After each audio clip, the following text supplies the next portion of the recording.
Hi friends.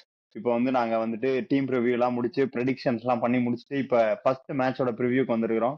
First match யாருக்கு யாருக்கும் பார்த்தீங்கன்னா வந்து எஸ்ஆர்எச் விஸ் ஆர்சிபி. ஆர்சிபியோட ஹோம் கிரவுண்ட்ல நடக்குது. ஸோ என்ன எப்படி மேட்ச், என்ன ப்ரெடிக்ஷன், என்னென்ன யோசிச்சிருக்கீங்க, என்ன 11 இருக்கும், ஹேசல்வுட் வேற வந்துட்டாருன்ற மாதிரி தகவல் இருக்கு, என்ன சொல்ல விரும்புறீங்க? ஏசலும் ஃபர்ஸ்ட் டீமோட மேட்ச்சுக்கு ஜாயின் பண்ணிருக்காரு அவ்வளவுதான். அவைலபிளா இருக்க மாட்டான் நினைக்கிறான் ஏஜலோடு. செகண்ட் மேட்ச்ல இருந்தா அவன் அவைலபிள் போல. அது ஒண்ணு. பிளஸ் இன்னொரு நியூஸ் இன்னைக்கு தான் வந்தது, நுவன் துஷராக்கும் என்ஓசி கிடைக்கல ஸ்ரீலங்கால இருந்து. ஸோ அவன் ஆட மாட்டான் மோஸ்டா. வந்தாலுமே ஃபர்ஸ்ட் ஹாஃப் வருவானான்னு டவுட் தான், அதுக்கப்புறம் தான். ஸோ ரெண்டு டீமோட போலர் ஜாயின் ஷார்ட் பண்ணிருக்கான் தான் அவ்வளவுதான். ஆடுவான். பிளேயிங் 11ல ஆடுவானான்னு தெரியல. அது அவ்வளவு சீக்கிரம் ஆட மாட்டாங்க. ம் அதுக்கு இன்னும் டைம் இருக்கு. ஏப்ரல் 5 ஆடுன்ற மாதிரி பேசுறாங்க சிஎஸ்கே மேட்ச். அது எப்படி கொஞ்சம் டைம் ஆகும் எனக்கு தெரிஞ்சு. உடனே எல்லாம் ஆட வைக்க மாட்டாங்க. பேட் கமின்ஸே வந்து வீக்லி ட்வைஸ் தான் பவுலிங் பிராக்டிஸ் பண்றாங்க. ஆமா நானும் பார்த்தேன். சோ ஆனா அவ்வளவு சீக்கிரம் பேட் கமின்ஸும் எஸ்ஆர்எச்சோட கூடி சீக்கிரம் வந்து ஜாயின் பண்ண மாதிரி வந்து ஜாயின் பண்ணிட்டானா, ஜாயின் பண்ணிடுவான்னு சொன்னாங்க. ஜாயின் பண்ணியாச்சு. இன்ட்ரோ வீடியோ இருந்தது. சோ அப்ப வந்து எஸ்ஆர்எச் டீமோட பிரெயினா இருக்காரு இப்போ. ஆமாவா, அவர் போட இது பண்ணியா இல்லையா ட்விட்டர்ல, நாங்க வந்து செகண்ட் ஹாஃப்ல நான் வந்து கலந்துப்பேன், அப்ப டேரக்டா ஃபைனல்ஸ் நாங்க ஆடுவோம் அது மாதிரி போட்டிருந்தோம். பார்த்தேன் போட்டிருந்தானா, அது போட்டிருந்தார். அரே எப்பயும் போல பேசுறா, பாத்துக்கலாம்டா. அது வேற டக்குன்னு வர மாட்டேது, நமக்குள்ள பேசுற மாதிரி பேசுறோமா, நமக்குள்ள பேசலாம். இது வேணா ஒரு டிஸ்க்ளைமர் மாதிரி வேணா சொல்லிடலாம். ஏன்னா நாங்க வந்து ஃப்ரெண்ட்ஸுக்குள்ள பேசுற மாதிரி பேசுறோம், நீங்க வந்து மரியாதை எதிர்பார்க்கறீங்க. மரியாதை எனக்கு என்ன புரியலன்னா, நீங்க ஃப்ரெண்ட்ஸோட பேசும்போது மரியாதையா அவர் வந்தார், அவர் இது பண்ணார், அவர் அது பண்ணாருன்னு தான் பேசுவீங்கன்னு எனக்கு புரியல. எங்களுக்கு அது வர மாட்டேது. நாங்க ஃப்ரெண்ட்ஸா பேசும்போது, எங்க வீடியோவா பேசும்போதும் எங்களுக்கு அந்த டிரான்ஸ்ஃபர்மேஷன் வர மாட்டேது. சோ அப்பப்ப வந்தாருன்னு வரும், அப்பப்ப வந்தான்னு வரும். சோ நீங்க இதை மன்னிச்சுக்கோங்க எங்களை. அப்படியே கண்டிப்பா பண்ணலாம். அதான் ஒரு டீமாவே போவோமே. ஆர்சிபி வின்னிங் டீம்ன்றனால அவங்க ஹோம் கிரவுண்ட்ல ஃபர்ஸ்ட் கேம் வச்சிருக்காங்க. சோ நான் ஒரு போஸ்ட் பார்த்தேன், இன்னும் கிரவுண்ட் ஃபுல்லா ரெடி ஆகல போல. வெளியெல்லாம் ஏதோ ஒர்க் பண்ணிட்டு இருந்தாங்க. ஆனா ரெடி ஆயிடும் அதுக்குள்ள. அவங்க வந்து ஃபர்ஸ்ட் கடைசி 2 மேட்ச் தான் ஏதோ ராய்ப்பூர்ல எங்க வாங்குறாங்க மாதிரி பார்த்தேன் நானு. முதல்ல இங்கதான் அது கிரவுண்ட் எதுன்னு தெரியாம கன்ஃபியூஷன்ல இருந்தாங்கல்ல. அதனால வந்து கொஞ்சம் கிரவுண்ட் உள்ள சொல்ல, நான் ஸ்டேடியம் உள்ள சொல்ல, ஸ்டேடியம் வெளியெல்லாம் ஏதோ ரெடி பண்ணல போல. சோ அதுக்காக இப்ப சடனா ஒர்க் பண்ணிட்டு இருக்காங்கன்னு நான் சும்மா பார்த்தேன், ஒரு ரீல் பார்த்தேன். அதுவும் இல்லாம இப்ப வந்து ஃபுல்லாவே எம் டிக்கெட்ல அந்த மாதிரி கொடுத்துருக்காங்களா. ஃபுல்லா கிரவுண்ட்ல டிக்கெட் இல்லாம ஃபுல்லாவே ஆன்லைன் மாதிரி தான் போல அங்க பெங்களூர்ல. அது யாருக்கும் வாங்க முடியல போலடா, சென்னைக்கு மேல ஸ்கேம் பண்ணிருக்காங்க போல. காஸ்ட்லி வேற, ஃபுல்லாவே ஆன்லைன் ஸ்டார்டிங் ரேஞ்ச் 3000 என்னமோ. ஆமாமா ஆமாமா, சென்னையோட காஸ்ட்லி தான். எப்பவுமே காஸ்ட்லி தான். எல்லா வின்னியர்ஸோட அதுதான் காஸ்ட்லி. 3000 மினிமம். அது பெங்களூர்னாலே காஸ்ட்லி தான் சார். காஸ்ட் ஆஃப் லிவிங்ல இருந்து எல்லாமே காஸ்ட்லி தான். அதனால இதுவும் காஸ்ட்லியா இருந்திருக்கு. சரி, ஓகே. பிளேயிங் 11 பத்தி ஏதாவது சொல்லுங்க, யார் விளையாடுவாங்க? ஏதாவது நம்ம அப்ப டிஸ்கஸ் பண்ணதுதான். எனக்கு தெரிஞ்சு பெரிய சேஞ்சஸ் இருக்காதுன்னு தோணுது. நம்ம அப்ப டிஸ்கஸ் பண்ணதை விட வேணா சும்மா டச் அப் பண்ணிடலாம் லைட்டா. அதான் எஸ்ஆர்எச் பிளேயிங் 11. இல்ல எஸ்ஆர்எச் பிளேயிங் 11 அவங்க நம்ம முன்னாடி பேசுற மாதிரி தான். ஹெட் அபிஷேக் சர்மா ஓப்பனிங், அப்புறம் Ishan Kishan one down, captain Ishan Kishan one down. So Heinrich Klaasen ஆடிடுவான் நம்பர் 4. நம்பர் 5 லியாம் லிவிங்ஸ்டன் தான் ஸ்டார்ட் பண்ணுவாங்கன்னு நினைக்கிறேன். ஏன்னா இந்த அவங்களோட டீம் ஈவென்ட்ல வந்துட்டு இஷான் கிஷன் வந்து நம்பர் 6ல பேட்டிங் ஆடுறான்னு சொல்லி நிதிஷ்குமார்ட்ட சொன்னதுனால லியாம் லிவிங்ஸ்டன் ஃபைல் ஆடிட்டு போன வருஷமும் நம்பர் 6 தான் ஆடிட்டு இருந்தாங்க நிதிஷ் ரெட்டிய. அது பெருசா சக்சஸ் இல்லைனாலுமே அதுலயே பர்சஸ் பண்றாங்கன்னு நினைக்கிறேன் அந்த ஸ்பாட்ல. ஏன்னா நிதிஷ் ஃபெயில் ஆனாலும் போன வருஷம் அணிக்கத்துக்கு நல்ல ஒரு சீசனா இருந்தது. அதனால இப்ப ஓரளவுக்கு பினிஷிங் அப்படி இப்படி பெருசா அடி வாங்கின மாதிரி தெரியல, அவன் 2-3 மேட்ச் அடிச்சனால. ஆனா எனக்கு தெரிஞ்சு 5 லிவிங்ஸ்டன் ஆடிட்டு 6 நிதிஷ் ரெட்டி, 7 அணிக்கத் தான் ஆடுவாங்கன்னு நினைக்கிறேன். இதுதான் டாப் சவுண்ட் இருக்கும். பவுலிங் தான் ரொம்ப வீக்ல அவங்க. ஷமி வேற ட்ரெயின் பண்ணாங்க. பவுலிங் ஸ்ட்ராங்கே பண்ண முடியாது அவங்களால. 8 வந்து ஃபாரின் பவுலர் இஷான் மாலிங்கா தான் வாங்கிருக்காங்க. சிவம் மாவி, ஈஷான் மலிங்கா தான் இஷான் மலிங்கா ஸ்டார்ட் பண்றோம். இஷான் மலிகா, உனக்கு ஜீஷான் தான் அன்சாரி அப்புறம் ஸ்பின்னரு. ஹர்ஷல் பட்டேல், குடுத்துட்டாங்களா? ஹர்ஷல் பட்டேல், உனக்கட்டு, இஷான் மலிங்கா, ஜீசன் அன்சாரின்னு ஜீசன் நினைக்கிறேன். அன்சாரி, ஜீஷான் சிவம் அன்சாரி ஆடுவாங்கன்னு நினைக்கிறேன். ஆமா இம்பாக்ட் அதான் இம்பாக்ட் பவுலர் இவன் ஆடுவாங்க. மாதிரி வந்து இந்த 12 இந்த சிவம் 12 ஆடியோ இருக்கு இல்ல நான் கெஸ் பண்றேன். ஹர்ஷ் தூபே அந்த மாதிரி எது தேவையோ அதுக்கு ஏத்த மாதிரி இம்பாக்ட் அடிப்பாங்க. ஏன்னா நிதிஷ் ரெட்டியால பியூர் எப்படி ரெண்டு பவுலர் ஓவர் போட ஆடி முடியும், ஆகணும்னு லியாம் லிவிங்ஸ்டன் நினைக்கிறேன்டா. 2 ஓவர் ஃபர்ஸ்ட் போடுவான். 2 ஓவர் ஃபிஃப்த் பவுலர் டவுட் ஆடுவாங்க. தான். இல்ல அதான் ஃபிஃப்த் சொல்றேன். பவுலர் நீ ஈஷான் ஹர்ஷ் மலிங்கா, தூபேனா ஹர்ஷல் ஃபிஃப்த் பட்டேல், பவுலர் இல்ல. ஜீசன் அன்சாரி, உனத்கட் 4 பேர் ஆடிடுவீங்க. ஃபிஃப்த் பவுலர் யாராவது பவுலர் ஆடுவாங்க. அது இல்லாமயே நான் சொல்றேன் பவுலர். நிதிஷ் ரெட்டி 2 ஓவர் இல்ல லியாம் லிவிங்ஸ்டன் 2 ஓவர் போட முடியும் தேவனா. ஃபிஃப்த் 4 பவுலர் ஓவர்ஸ் யார் ஆடுவாங்க. சொல்லுங்க? Head, Klaasen, Head Klaasen, Livingstone, அப்புறம் Eshan Malinga. Malinga, Eshan Malinga. Eshan Malinga or Brydon Carse. ஆனா ஈஷான் மலிங்கா தான் ஆடுவாங்க. கார்ஸ்லாம் ஈஷான் மலிங்கா தான். அவ்வளவு சரிப்பட்டு வரான்னு தெரியல. பேக்கப் மாதிரி தான். சரி அப்படியே வாங்க ஆர்சிபில அவனுக்கு பண்ணுவோம். ஆர்சிபில வேணா. அது மங்கேஷ் யாதவ் பத்தி என்ன நினைக்கிறீங்க? பெருசா அவங்க வீடியோ எல்லாம் மங்கேஷ் யாதவ் போட்டுருக்காங்க. நல்லா போடுவான். நான் தான் சொன்னேன், நான் பாத்திருக்கேன் அவன லைவ் மேட்ச்லயே. நல்லாவே போடுவான். கட்டஸ் நிறைய போடுவான். ஸ்டார்டிங் லெவல்ல ஆடதான் போறாங்கன்னு நினைக்கிறேன் மங்கேஷ் யாதவ. ஸ்டார்டிங்ல மங்கேஷ் யாதவ் 100%. ஏன்னா அவரோட ரிப்ளேஸ்மெண்ட் தான் எடுத்திருந்தாங்க. ஆமா, எஸ்டேலோட நல்லாவே போடுவான். நான் சொல்றத வச்சு முதல் 4-5 மேட்ச் அடி வாங்கினானா அதை வச்சு டிசைட் பண்ணாதீங்க. ஆனா நல்லாவே போடுவான். யாக்கர்ஸ்லாம் நல்லா ஹீல் பண்ணுவான். அரௌண்ட்ல இருந்து நல்லா கட்டஸ் போடுவான். கிரிப் ஆகும். Okay okay. நுவான் துஷாராக்கு எஸ்ஆர்ஹெச்ல மேபி அவங்க கிரைன்ஸ்லெட்டரா இல்லனா சலில் அரோரா யாராவது கூட ட்ரை பண்ணலாம் ஃபினிஷிங்ல. SRH outside option SRH. Okay okay okay. அவங்க சேஃப் லெவல் தான் ஃபர்ஸ்ட் வாட்டி. அதான் இம்பாக்ட் ரெண்டு மூணு சேஃப் லெவல் யாரும் டிசைட் பண்ணுவாங்க. எனக்கு என்னன்னா ஆர்சிபி மேனேஜ்மெண்ட் என்ன டவுட்னா, இப்ப வந்து 5 crores 5 பாயிண்ட் சம்திங் வாங்கியிருக்காங்க மங்கேஷ் யாதவ. இன்கேஸ் வந்து ஃபர்ஸ்ட் 2-3 மேட்ச் அவன் பெர்ஃபார்ம் பண்ணலன்னும் போது டிராப் கிப் பண்ண வச்சுக்கோயேன், பிளேயர் வந்து அவங்க மேலேயே வந்து டவுட் பண்ண ஆரம்பிச்சிடும். நம்ம இவ்வளவு காசு வாங்கியிருக்காங்க, நம்ம பெர்ஃபார்ம் பண்ணலேன்ட்டு அந்த மாதிரி ஒரு அவங்களுக்குள்ளே ஒரு கொஸ்டின் மார்க் வர ஆரம்பிச்சிடும். ஸோ அது மாதிரி இல்லாம ஒரு லாங் ரன் கொடுத்தாங்கன்னா மேபி அவன் ப்ரூவ் பண்றதுக்கு டைம் கிடைக்கும்னு நினைக்கிறேன் நான். இல்ல நீ டிராப் பண்ணாலுமே ரீப்ளேஸ்மெண்ட் இருந்தா பரவாயில்ல. பேக்கப் பேசறாங்க கிடையாது. பேக்கப் பேசறாங்க ஆள் இல்ல. பேக்கப்பும் உனக்கு பெருசா ஆள் இல்ல. அதனால கண்டிப்பா மங்கேஷ் யாதவ் எனக்கு தெரிஞ்சு எல்லா மேட்சும் ஆடிதான் ஆகணும் இன்ஜுரி இல்லைன்னா. அவன் நல்லாவும் போடுவான். நான் ரொம்ப பேட் பவுலர்லாம் சொல்ல மாட்டேன். ஐபிஎல் லெவலுக்கு நமக்கு தெரியாதுன்னு வச்சுக்கோங்க. நம்ம டொமஸ்டிக் வச்சோ இல்லைன்னா ஏதாவது லோக்கல் டோர்னமெண்ட் வச்சு பார்த்து தான் எடுப்பாங்க. ஆனா நான் பார்த்த வரைக்கும் நல்லா தான் போட்டான். வைட் யாக்கர்ஸ் போடுவான், நல்லா யாக்கர்ஸும் நெயில் பண்ணுவான். ஐபிஎல் லெவல்ல அடி வாங்க தான் செய்வாங்க ஃபர்ஸ்ட் எல்லாமே டொமஸ்டிக்ல வந்து. ஆனா ஓகே தான், நல்ல ரீப்ளேஸ்மெண்ட் என்ன கேட்டீங்கன்னா. Okay okay okay. ஏன்னா இப்ப எப்படியும் புவியும் துஷாராவும் தான் ஓபன் பண்ணிடுவாங்க எப்படியும் மேல. துஷாரா இல்ல இல்ல ரூல்ட் அவுட் துஷாரா இல்ல இல்லையா? இல்ல ஜாக்கப் டஃபி தான் ரூல்ட் அவுட் இல்ல. என்ஓசி இன்னும் தரல, டிலே ஆயிட்டு. சோ ஃபர்ஸ்ட் மேட்ச் அவன் டெஃபினட்டா ஆட மாட்டான். மேபி போக போவானா என்ஓசி கிடைச்சதுக்கு அப்புறம் தான். சோ ஜாக்கப் டஃபி தான். ஜாக்கப் டஃபி இந்த பவுலிங் ரொம்ப ஸ்ட்ராங்காலாம் தெரியல. அதுதான் நானும் யோசிக்கிறேன். சின்னசாமி வேற பொட்டி கிரவுண்ட் தான், பட்டா வெளில போயிடும். அதுவும் எஸ்ஆர்ஹெச் பேட்ஸ்மேன்ஸ் எல்லாம் செம ஃபார்ம்ல இருக்காங்க. இஷான் நல்ல ஃபார்ம். அதான் பேட்டிங் எந்த பவுலிங் கொஞ்சம் ஓரளவுக்கு ஓகேவா பெர்ஃபார்ம் பண்ணுதோ அந்த டீம் தான் ஜெயிக்கும். ஏன்னா 2 பேருமே பவுலிங் இல்லாம தான் ஆடுறாங்க பார்த்தாலே. ஏன்னா நான் வந்து ஆர்சிபி 5th ஸ்பாட் கொடுத்தேன். ஆனா இந்த மேட்ச் பார்த்தா எஸ்ஆர்ஹெச் ஜெயிக்க சான்ஸ் நிறைய இருக்கு. எஸ்ஆர்ஹெச் ஆக்சுவலா ஜெயிப்பாங்க எனக்கும் தெரிஞ்ச இந்த மேட்ச். அவங்க பேட்டிங் நல்லாவே ஸ்ட்ராங்கா இருக்கு, ஃபார்ம்ல இருக்காங்க. இன்னொரு காரணம் என்னன்னா அவங்க ஆர்சிபிக்கு வந்து சின்னசாமி வந்து அவ்வளவு இது கிடையாது, அட்வான்டேஜ் கிடையாது எப்பவுமே. அது ஒரு டிஸ்அட்வான்டேஜ் அவங்களுக்கு. ஏசிலுட் இல்லாதது பெரிய லாஸ். அது ஈடுகட்டவே முடியாது அவங்களால. அவன் வந்தாதான் ஓரளவுக்காவது ஓகே ஆவாங்க. அவுட் சைடு சின்னசாமி வேணா போய் ஜெயிச்சுட்டு வரலாம் இந்த பவுலிங் லைனை வச்சு எங்கேயாவது. ஆனா சின்னசாமி கஷ்டம் எனக்கு.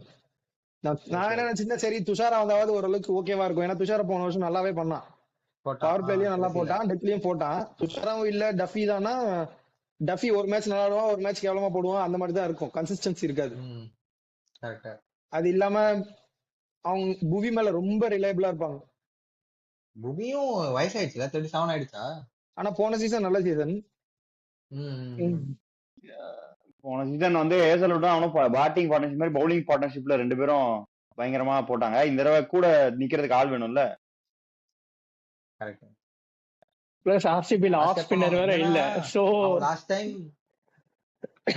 ஆர்சிபி கிட்ட ஆஃப் ஸ்பின்னர் இல்லாதனால அபிஷேக் சர்மாவும் அதுதான் நல்லா நானும் பெர்ஃபார்ம் பாக்குறேன். பண்ணுவான். ஆஃப் ஸ்பின்னர் யாராவது இருக்காங்களான்னு பாத்துட்டு ஆஃப் இருக்கேன். ஸ்பின்னர் கிடையாது ஆர்சிபி கிட்ட. மிச்சம் டிம் டேவிட் போடுவானா? அவங்களுக்கு ஒரு பெனிஃபிட்ரா என்னன்னா சாம்பியன்ஸ்ல ஒரு கான்பிடன்ஸோட தான் வருவாங்க. நம்ம ஏதாவது ஜெயிக்கலாம் முடியும்ன்ற மாதிரி தான் வருவாங்க. சோ அதனால அவங்க எட்ஜ் கொடுக்கலாம். எனக்கு தெரிஞ்சு எனக்கு ஆர்சிபி ஜெயிக்க கூடாதுன்னா பட் ஆனா ஒரு எட்ஜ் கொடுப்பேன் நான் ஆர்சிபிக்கு எஸ்ஆர்சி அகைன்ஸ்டா. இவங்க பேட்டிங் லைனப்பும் ரொம்ப ஸ்ட்ராங்கா தான் இருக்கு. ஸ்ட்ராங். எனக்கு தெரிஞ்சு வெங்கடேஷ் ஐயர் ஆடிடுவான்னு நினைக்கிறேன். நாளைக்கு அடிக்கல் இல்லாம வெங்கடேஷ் ஐயர் 1 ரன் பண்ண வைப்பாங்க. ஏன்னா பவுலர் இங்க ஷார்ட்டா இருக்காங்க ஆல்ரெடி. சோ 1 or 2 overs ஆச்சு எடுத்துக்கல இருக்கா. வெங்கடேஷ் ஐயர் நாளைக்கு 1 run ஆட வாய்ப்பு இருக்கு. ஃபர்ஸ்ட் 2 or 3 மேட்சஸ் ஆடுவான். அதுக்கப்புறம் செட் ஆகலனா மேபி ரிமூவ் பண்ணிருக்கான். அவனு பட்டி அதுவும் இல்லாம அவனும் பட்டிதார் க்ளோஸ் ஃப்ரெண்ட்ஸ் வேற. சோ அவனும் பேக் பண்ணுவான் பட்டிதாருமே வெங்கடேஷ் ஐயரை. மத்திய பிரதேஷா ஆனா நீ 7th ஆப்ஷனா வந்து வெங்கடேஷ் ஐயர் போட்டு நீ ஜெயிச்சு கொடுக்கணும்ன்ற நிலைமையில இருக்கனா அப்ப நீ எனக்கு தெரியல அந்த டீம் எந்த லெவல்ல இருக்கும். ஏன்னா எப்படி ஷெப்பர்ட் இருக்கான். ஷெப்பர்ட் 6 ஷெப்பர்ட் வெங்கடேஷ் ரெண்டு பேரும் ஒரே மாதிரி தான். ஷெப்பர்ட்ல சொல்லாதீங்க. லாஸ்ட் டைம் அவன் தான் வந்து 6 bowler இருக்கான். 6 bowler ஆப்ஷனுக்கு ஷெப்பர்ட் இருக்கான். ஆமா ஆமா. இல்ல நான் 6th bowler ஆப்ஷனுக்கு ஷெப்பர்ட் இருக்கான். அதையும் தாண்டி வெங்கடேஷ் ஐயர் போடணும்னு சொன்னானே அதுக்காக சொன்னேன். அதுக்காக அவன் ஆடுவாங்களான்னு ஸ்பெசிபிக்கா எனக்கு தெரியல. இன்னொன்னு எனக்கு பில்சால்ட் ஆடுவாங்களே. பில்சால்ட் டெஃபனட்டா பில்சால்ட் தான் ஸ்டார்ட் பண்ணுவான். எனக்கும் அதான் தோணுது. பில்சால்ட் ஆடிடலாம். பில்சால்ட்டுக்கு நீ வெங்கடேஷ் ஐயர் ஓபன் பண்ணிட்டு படிக்கல நம்பர் 3ல ஆடணும்ன்றேன்.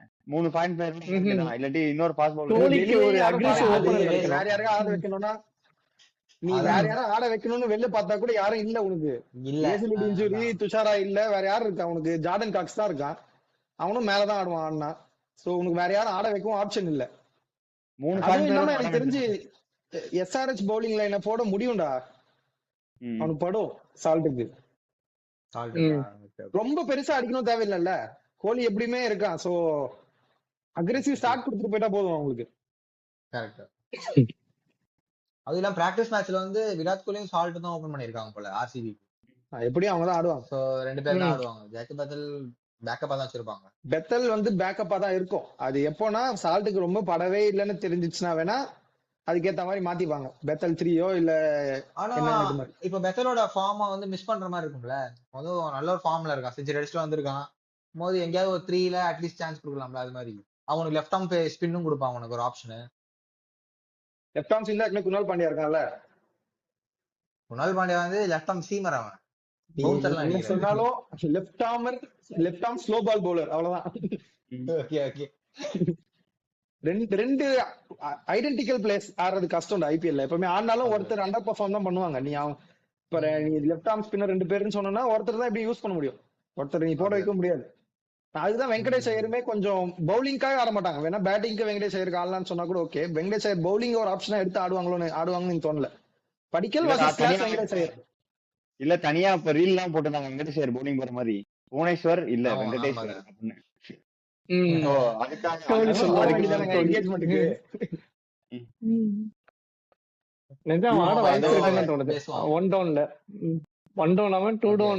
பட்டிடார் அப்புறம் 2 பினிஷர் ஆடிடுவாங்க. David Jitesh Shepherd Krunal Pandya. இவங்களுமே லாங் பேட்டிங் லைனப் தான்.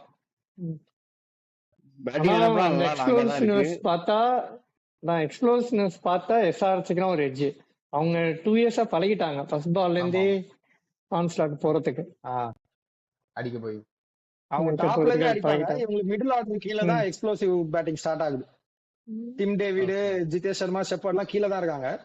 அவங்க முதல்ல இருந்து அப்படிதான் ஆட போறாங்க. அதான் யாரு கொஞ்சம் ஓரளவுக்கு நல்லா பவுலிங் போடுறாங்களோ அந்த டின்னர் ஜெயிக்கும். ஏன்னா 2மே பேட்டிங்ல ஈக்குவலா தான் இருக்கு. டாஸ் யார் ஜெயிக்கிறாங்களோ அவங்களே மேட்ச் ஜெயிச்சிருவாங்க. மோஸ்டா டாஸ் ஜெயிக்கிறவங்க தான் மேட்ச் ஜெயிச்சிருவாங்க. ப்ராபபிளி 2மே சேசிங் டீம்ஸ் தான். 2 டீமும் பாக்குறப்போ டிஃபெண்ட் பண்ற மாதிரி தெரியல.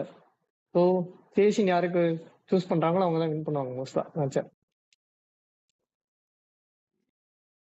அப்படிதான் நினைக்கிறேன். டாஸ் ஜெயிச்சு யார் சேஸ் பண்றாங்களோ அவங்க தான் ஜெயிப்பாங்க மோஸ்ட் ஆஃப் தி மேட்ச். சரி ஓகே. யாருக்கு யாரு எட்ஜ் தரீங்க? யார் ஜெயிப்பான்னு தோணுது எனக்கு ஆனா உங்களுக்கு? என்ன சொன்னாலும் ஆர்சிபி ஜெயிக்கும்னு எனக்கு ஒரு இது தோணுது. ஏன்னா எஸ்ஆர்ஹெச் லோவர் ஆர்டர் கொஞ்சம் வீக்கா தான் இருக்கு என்னை பொறுத்த வரைக்கும். நிதிஷ் அந்த ஸ்பாட்ல ஆடல. லிவிங்ஸ்டனை நான் எப்பவுமே நம்ப மாட்டேன். அவன் எக்ஸ் டீமோட அடிப்பான்டா. ஐபிஎல்லே அடிச்சது இல்ல. எக்ஸ் டீம் ஆகுது, எக்ஸ் டீம் ஆகுது. நான் நானும் ஆர்சிபி SRH தான். ஜெயிக்கும். நானும் ஆர்சிபிக்கு தான். நான் எஸ்ஆர்எச் தான் நான் சொல்லலாம்னு SRH இருக்கேன். ஏன்னா நான் அவ்வளவு கீழே போகும்னு எனக்கு தோணுடா. மேலேயே அடியை வெளுத்துருவானே தோணுது எனக்கு. எனக்கு தெரிஞ்சு அபிஷேக் இவங்க ஆஃப் சர்மா ஸ்பின்னரும் இல்ல. நாளைக்கு அடிப்பான். அபிஷேக் சர்மா அடிச்சிருவான், டஃபி எல்லாம் போட்டு அபிஷேக் சர்மா போட்டுருவான். அடிப்பான். இல்லடா, எனக்கு தெரிஞ்சு டாப் 4ல ஒரு பிக் ஸ்கோர் இருக்குன்னு நான் எதிர்பார்க்கறேன் நாளைக்கு. டாப் 4ல SRH. எஸ்ஆர்எச்சோட டாப் 4ல இஷான் கிஷன் தான் பெட் பண்ணணும். நான் ஓபனர்ஸே 2 பேர்ல யாராவது பக்கா அடிப்பாங்க predict ஷோரா. பண்ணிருக்கேன். 50. Okay. ஓ இஷான் கேசனா. ஓப்பனிங் ஆனா ஆமா பக்கா சொன்னல. எனக்கு வந்து அபிஷேக் மேல நம்பிக்கை இல்ல. இந்த ஒரு 2-3 மேட்ச் அவன் கொஞ்சம் இதுவா தான் இருப்பான்னு நினைக்கிறேன். மேபி அதுக்கப்புறம் ஃபார்ம் எடுக்கலாம். பட் அது வரைக்கும் கஷ்டம் தான். சுத்ததான் ஆஃப் ஸ்பின்னர் அவனுக்கு ஒரு பிளஸ் இது. ஸ்வீப் வேற அவங்க பிராக்டிஸ் பண்ணல அபிஷேக். சோ பவர் பிளேயர் போடுவானா டிம் டேவிட் போடுவாங்க. டிம் டேவிட் ஆஸ்திரேலியாக்கு எப்ப ரேரா ஒரு டிம் டேவிட் அடிச்சிருவான். ஆஃப் ஸ்பின்னர் இருக்கு. ஆனா அதுக்கு அவனை அவுட் பண்றதுக்காக ஆஃப் ஸ்பின்னர் ஆடுவாங்கன்னு எனக்கு தோணல. கனிஷ் சௌஹான் இருக்கான் எப்படியும், அதுக்காக அவனை ஃபிட்டிங் பண்ண மாட்டாங்க. ஃபர்ஸ்டே கொடுக்க மாட்டாங்க. அண்டர் 19. ஆமா ஆமா. உட்கார வைக்கிறதுக்கு ஆள் இல்ல. சுயேஷ் தான் உட்கார வைக்கணும். பண்ண மாட்டாங்க. Already bowling lineup week. ஒரு 100 விக்கெட் டேக்கரையும் உட்கார வைக்க மாட்டாங்க. இல்லனாலுமே பேசறதா ஆடுவாங்க எனக்கு தெரிஞ்சு. மேபி ஒரு ஆப்ஷன் புவி கையில ஏதாவது ஸ்விங் ஆனா உண்டு, இல்லனா அடிச்சிருவானுங்க அவன். ஆனா அவங்களுக்கு தெரியும் புவி ஒரு சேஃபா தான். பாத்தான். எஸ்ஆர்எச் தான்ப்பா. அப்ப நானும் வெங்கட் எஸ்ஆர்எச் சொல்றோம், யோகியும் நரேஷும் ஆர்சிபின்னு சொல்றாங்க. பாப்போம். சரி வெங்கட், என்ன ஓனர்ஷிப் பத்தி ஏதோ சொல்றீங்க, என்னாச்சு? நீங்க பாத்து 2 days பேக் தான் பிர்லாஸ் குரூப் வந்து ஆர்சிபி வாங்கியிருக்காங்க. அது லைக் 3 or 4 days பேக் கூட இந்த அனன்யா பிர்லா வந்து ஒரு ஜிடி ஈவெண்ட்டுக்கு கூட போயிருப்பாங்க. ஜிடி ஜெர்சி போட்டு கில்க்கு பக்கத்துல உட்காந்து அந்த ஷோ வேற ஹோஸ்ட் பண்ணிருப்பாங்க. இப்ப திடீர்னு அடுத்த 2 நாள்லயே அவங்க வந்து ஜிடில இருந்து இப்ப ஆர்சிபிக்கு வந்துட்டாங்க. அது என்னன்னு கதை தெரியல. அது ஒண்ணு. ரெண்டாவது லைக் ஆர்சிபி 2மே இந்த இயர் தான் சேல் ஆயிருக்கு. லைக் 2 பேரோட ஓனர்ஸும் எதனால வித்தாங்கன்னு தெரியல, லைக் ட்ராப் அவுட் பண்ணிட்டு போயிருக்காங்க. ஆர்ஆர் வந்து லைக் $1.63 billion வித்திருக்காங்க. அதுல அந்த செல் ஆஃப்லயும் லைக் ஷேன் வானோட ஒரு ஸ்டோரி இப்பதான் வெளில வந்துச்சு. லைக் அவன் இனிஷியல் சீசன்ல பே கட் எடுத்திருப்பான், சேலரி பே கட் எடுத்து எனக்கு நீங்க லைக் ஈக்விட்டியா தாங்க, நான் ஆடுற ஒவ்வொரு சீசனுக்கும் 0.75% மாதிரி ஈக்விட்டி தாங்க, அந்த மாதிரி வாங்கியிருக்கான். மேபி அந்த டைம்ல வந்து ஆர்ஆரோட ஒர்த்தே லைக் 400 crores தான். ஸோ அப்பல இருந்து 0.75% 1% அந்த ஆர்ஆர் டீமுக்கு பெருசா தெரியல. Like it's less than 4 crores. So அவங்களும் ஒத்துருக்காங்க இப்ப. ஆனா இப்போ வந்து 15 crores 16 crores வேல்யூஷன்ல போகுது. ஸோ அவன் அந்த 2% இந்த டைம்ல ஒரு 16 crores 400 crores கிட்ட வருது. விராட் கோலி எல்லா சீசனும் ஆடி இருந்தா கூட அந்த இன்னும் வந்திருக்காது 400 crores. அதுலயே 20-30 crores ஷார்ட்டா தான் இருக்கு. பிளஸ் இப்போ ஆர்சிபி பாத்தீங்கன்னா ஆர்சிபி வந்து $1.78 billion போயிருக்கு இப்ப ரேட்டு. இப்ப என்னன்னா ஆர்ஆர் வந்து ஃபர்ஸ்ட் கப் அடிச்சது 2008ல. அதுக்கப்புறம் லாஸ்ட் 5 years 8 yearsல ஒரே ஒரு ஃபைனல் மட்டும் தான் வந்திருக்காங்க. அதை தாண்டி எதுவும் ஆர்ஆரும் பண்ணல. பிளஸ் 2 years பேன் வேற ஆயிருக்காங்க. இந்த எல்லா நெகட்டிவ் பாயிண்ட்ஸ் இருந்து அவங்களால $1.63 billion சேல் போயிருக்கு. பட் ஆர்சிபி லைக் இதுதான் அவங்க பீக்கு. இப்ப சென்னைக்கு எப்படி 2008 to 15 ஒரு பீக் இருந்தது, மும்பைக்கு எப்படி 13 to 20 ஒரு பீக் இருந்தது, அந்த மாதிரி ஆர்சிபிக்கு இப்பதான் பீக் வருது. லைக் லாஸ்ட் 4 or 5 years எல்லாத்தையும் பிளே ஆஃப் கன்சிஸ்டன்டா வந்திருக்காங்க. பிளஸ் உமன்ஸ் பிரீமியர் லீக் 5 வருஷத்துல 4 பிளே ஆஃப் பிளஸ் நல்ல டீம் செட்டப் பண்ணிருக்காங்க. மேனேஜ்மெண்ட் இப்ப சூப்பரா இருக்கு. ஸோ இப்படி இருந்துமே அவங்க ஜஸ்ட் வந்து $1.78 billion தான் போயிருக்கு அவங்க இன்வெஸ்ட்மெண்ட் வேல்யூஷன். இது வந்து 1.78ல வந்து அவங்களோட உமன்ஸ் டீமே இன்க்ளூட் ஆயிருக்கு. ஆனா ஆர்ஆர்ல அவங்களுக்கு உமன்ஸ் டீம் கூட இல்லை. எனக்கு ஆனா குளோபல் லீக்ஸோட அந்த டீம்ஸ் கணக்கு எடுத்துப்பாங்களான்னு தெரியல அந்த சேல்ல. பட் நான் இந்தியன் லீக்ஸ் வச்சு மட்டும் சொல்றேன். ஏன்னா ஆர்ஆருக்கு வந்து சவுத் ஆப்பிரிக்காலயும் ஒரு டீம் இருக்கு, பால் ராயல்ஸ் இருக்கு, பிளஸ் வெஸ்ட் இண்டீஸ்லயும் இருக்கு பர்பாடோஸ் ராயல்ஸ். ஸோ அதெல்லாம் இந்த சேல்ல வருமா வராதான்னு தெரியல. பட் இந்தியன் லீக்ஸை மட்டும் வச்சு பாக்குறப்போ வரும்னா ஓகே மொத்தமா சேர்த்துதான் இருக்கும். Okay okay. ஸோ பட் இவங்க எனக்கு தெரியல, பட் என் பாயிண்ட் ஆஃப் வியூ என்னன்னா இவங்க இன்னும் எஸ்டா கூட கோட் பண்ணியிருந்தா சேல் பண்ணிருக்க முடியும். ஏன்னா இப்போ இந்த வேல்யூஷன்ல அவங்கள சேல் பண்ண முடியலன்னா லைக் நெக்ஸ்ட் இயர் போச்சுன்னா இன்னும் தான் கம்மியாகும் அவங்களோட valuation. They could have like sold for much higher price. அதுதான் என்னோட point. Maybe like behind the scenes என்ன நடந்துக்கும்னு நமக்கு தெரியல. மேபி வேற ஏதோ ஈக்விட்டி ஷேர்ஸ் அப்படி ஏதோ கை மாறி இருக்கும். ஏன்னா பீக்ல இருக்கிறப்போ ஜஸ்ட் ஆர்ஆர் டீமோட க்ளோஸ் பிரைஸ்லயே இவங்க சேல் பண்ணிருக்க மாட்டாங்கன்னு தோணுது. அதுதான் உங்க வியூ என்ன இந்த சேல் பத்தி? பேர் மாத்தலன்னு கேள்விப்பட்டேன். ஆர்சிபியும் அதே பேர் தான் சஸ்டைன் பண்றாங்க இந்த வருஷமும். ஆனா ஸ்பான்சர்ஸ் தான் மாத்த வாய்ப்பு இருக்குன்னு பார்த்தாங்க. பேர் மாத்தல, ஸ்பான்சர்ஸ் தான் மாறுறாங்க போல. ஃபியூச்சர்ல அது ஏன்னா இவ்ளோ லேட்டா மாத்த மாட்டாங்க. இந்த சேல் நடந்திருந்தா ஏதாவது பண்ணிருப்பாங்க. ஐபிஎலுக்கு 1 மந்த் நடுவுல அது மாத்தினாலும் மொத்தமா மாறும்ன்றதால இந்த வாட்டி மாத்திருக்க மாட்டாங்க. கண்டிப்பா நெக்ஸ்ட் டைம் மாத்திடுவாங்க எனக்கு தெரிஞ்சு. மாறிடும். ராயல் சேலஞ்சர்ஸ் மாத்திடும். விஜய் மல்லையாவே ட்வீட் போட்டிருந்தாங்க நினைக்கிறேன். ராஜஸ்தான் ராயல்ஸ் தான். விஜய் மல்லையா ட்வீட் வேற போட்டிருந்தான், என்னோட 400 crore இன்வெஸ்ட்மெண்ட் வந்து இப்ப 1600 crores இன்வெஸ்ட்மெண்டா மாறி இருக்கு, லைக் வேல்யூஷனா மாறி இருக்கு அப்படிங்கிற மாதிரி. ஆனா அவனுக்கு அதுல இருந்து ஒரு ரூபாவும் போகாது எனக்கு தெரிஞ்சு. பாவம்.